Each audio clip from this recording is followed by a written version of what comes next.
جی عزیز دوستو، السلام علیکم۔ آج ہم مشہور افسانہ نگار انتظار حسین کے ایک اور نمائندہ افسانے آخری موم بتی کے حوالے سے گفتگو کریں گے۔ دوستو، انتظار حسین کے اکثر افسانے ہجرت کے موضوع پر مشتمل ہوتے ہیں، مگر وہ اپنے ہر افسانے میں ہجرت کے حوالے سے کسی نئے موضوع کو لیتے ہیں، کسی نئے مسئلے کو بیان کرتے ہیں۔ تو ہجرت کے حوالے سے ان کا یہ نمائندہ افسانہ آخری موم بتی ہے، اس کا موضوع دراصل ان لوگوں کو بنایا گیا ہے جو کہ تقسیم کے وقت اپنے وطن کی محبت میں پاکستان نہیں گئے اور اپنے وطن اور زمین ہندوستان سے وابستہ رہے۔ ان کے باقی گھر والے، خاندان والے ہجرت کر کے چلے گئے، مگر ان لوگوں نے اپنے زمین کو چھوڑنا گوارا نہیں کیا۔ انہوں نے یہ کبھی تصور بھی نہیں کیا تھا کہ ایک وقت ایسا بھی آئے گا کہ یہی ان کی زمین ان کے لیے اجنبی بن جائے گی۔ خوف، دہشت، غم، رنج، الم ان کا مقدر ہوگا۔ وہ جسمانی، معاشی، مذہبی اور ثقافتی حوالے سے استحصال کا شکار ہوں گے۔ اپنی تہذیب و ثقافت کو چھوڑنا ان کی مجبوری بن جائے گا۔ اپنے انداز گفتگو کو بدلنا پڑے گا۔ ماضی کی یادیں، غم اور مایوسیاں ان کا مقدر بن جائیں گی۔ تو یہ تمام مسائل انتظار حسین نے اپنے اس افسانے میں بیان کیے ہیں، اور یہ افسانہ جو ہے وہ بیانیہ تکنیک کا حامل ہے۔ اس میں ایک مرکزی کردار ہے جس کو پھوپھی جان کے نام سے ظاہر کیا گیا ہے، جو کہ تقسیم کے وقت اپنی کنواری بیٹی شمیم کے ساتھ ہندوستان رہ گئی تھی، اور شمیم کا جو منگیتر تھا جو کہ پھوپھی جان کا بھتیجا تھا، وہ اس کا نام وحید تھا، جو کہ ہجرت کر کے پاکستان چلا گیا اور وہاں جا کے اس نے اپنا رشتہ شمیم کے ساتھ توڑ دیا۔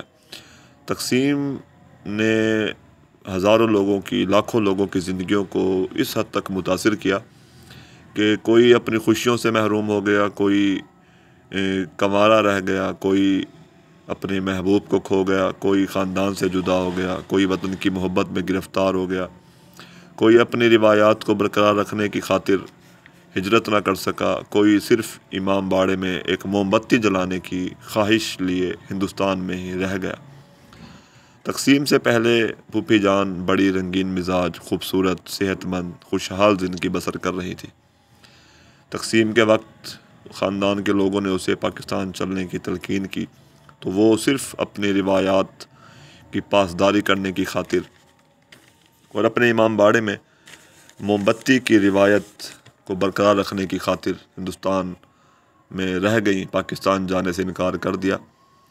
اس وقت کا اقتباس ملاحظہ کیجیے۔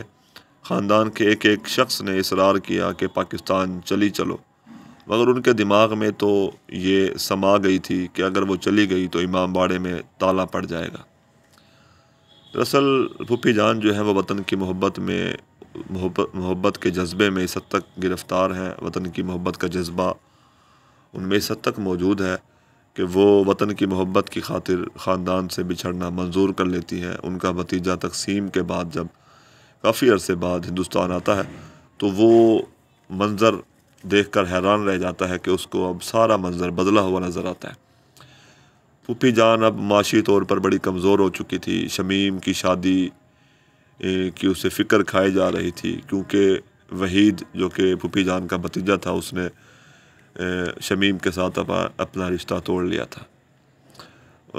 وحید کے الفاظ میں انہیں دیکھ کے چکرا سا گیا، بالکل ڈھل گئی ہیں، بال کھچڑی، چہرے پہ جھریاں، نیچے دو دانت جھڑ گئے ہیں، سفید دوپٹہ اور ننگی کلائیاں رانڈپے کے طفیل ہیں، ورنہ پہلے تو وہ رنگا چنگا دوپٹہ اوڑھے رہا کرتی تھی اور شیشے کی رنگین پھنسی پھنسی چوڑیاں ان کی کلائیوں میں کھنکھنایا کرتی تھی۔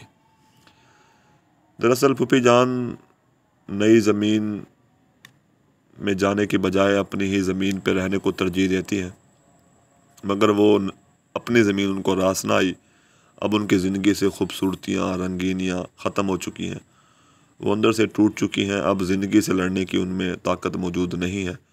ان کے کہے، ان کی ہنسی اب قصہ پارینہ بن چکی ہے۔ انتظار حسین نے اس افسانے میں صرف مسلمانوں پر تقسیم کے اثرات کا جائزہ نہیں لیا، بلکہ انہوں نے ہندوستان میں رہنے والے دیگر مذاہب کے لوگ، جس میں ہندو، سکھ، عیسائی، ان سب پر تقسیم کے اثرات کا جائزہ لیا ہے، اور ساتھ ساتھ ان معصوم بچوں کا بھی انہوں نے ذکر کیا ہے جن کا دین، دھرم اور وطن سے کوئی خاص لگاؤ نہیں ہوتا، اور ان لوگوں کو بھی انہوں نے بیان کیا ہے جو اپنے محبوب سے بچھڑ گئے اور کنوارے رہ گئے، خوشیوں سے محروم رہ گئے۔ اب وہ لڑکیاں بناؤ سنگار نہیں کرتی، ان کے چہرے کی رونق، خوبصورتی، ان کے کہے، ان کے ہنسی اب قصہ ماضی بن چکی ہیں۔ اب ان کی زندگی میں آہیں اور سسکیاں موجود ہیں۔ پھوپھو جان کی بیٹی کنواری ہے، بھتیجا وحید ہاتھ سے نکل چکا ہے۔ وہ ہندوستان آتا ہے مگر بالکل کسی اجنبی کی طرح، اس میں کوئی جوش و خروش موجود نہیں ہے۔ اب ہندوستان پھوپھی جان کے لیے اجنبی سرزمین ہے۔ محرم آتا ہے، محرم میں کوئی جوش و خروش نہیں، نہ امام باڑے میں اب دیا جلتا ہے۔ مہاجرین جو پاکستان گئے تھے وہ اندر سے ٹوٹ چکے ہیں، اور ادھر ہندوستان میں تہذیب و روایات کو برقرار رکھنے والے بھی اب زندگی سے تنگ آ چکے ہیں۔ جس امام باڑے کو روشن رکھنے کی غرض سے پھوپھی جان تقسیم کے وقت پاکستان نہیں گئیں، اب اسی امام باڑے کے دروازے اس پھوپھی جان پر بند ہو چکے ہیں۔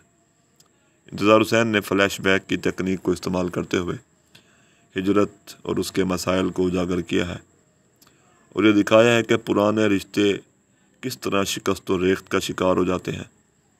نئی روایات، نئی اقدار اور نئی سرزمین کس طرح انسانوں پر اثرات مرتب کرتی ہے کہ وہ اپنے پرانے رشتوں کو بھی بھول جاتے ہیں، اور پرانی روایات آہستہ آہستہ ماضی کا قصہ بن جاتے ہیں، اور انہی پرانی روایات کے اختتام اور پرانی روایات کے زوال پر انتظار حسین دراصل اس افسانے میں نوحہ خوانی کرتے ہوئے نظر آتے ہیں۔ شکریہ۔